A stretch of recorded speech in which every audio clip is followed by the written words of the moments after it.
So, Presh, we've already established that you're slightly too small for this sofa.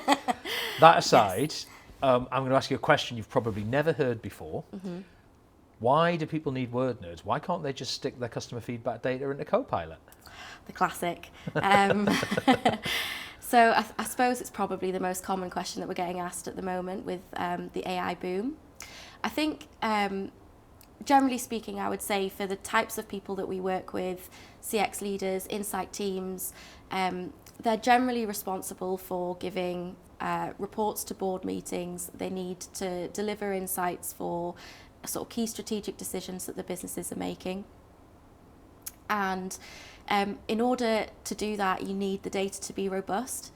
If you're a decent insight person, I would say that's definitely something that you care about. And the problem with Copilot is if you just chuck your feedback in at the start of the process and take the themes that it comes back with, it's not robust. The problem that you've got there is if you put the same data set in twice, it comes back with different answers.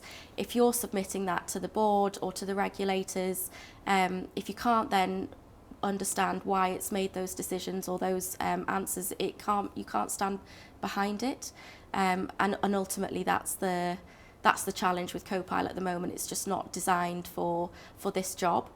I'd probably reframe it, and I think I do for most clients, in that we use Copilot or the sort of generative LLM equivalent, ChatGPT or Claude. But we do it at the point where Wordnerds has already enriched the data, so it's already tagged it with themes and sentiment in order to give it the structure that it needs, so that when we then put it through Copilot, it's actually able to start to count, to understand where changes are happening, and we're doing it at a layer in Power BI where the answers are much more robust, much more trustworthy, and you can actually stand behind it. And that's a crucial point, isn't it? There's Copilot and there's Copilot for Power BI, right? Yeah. And the difference between them is what? That Copilot for Power BI will tell you when it doesn't know the answer. Well, exactly that, yeah. And it doesn't make up numbers, it doesn't make up themes or pieces of verbatim that actually isn't in your data, that would take you hours, weeks, years to go and find the needle in the haystack to check if it's actually right. Yeah, that's the main difference. We want it to be able to tell us real numbers.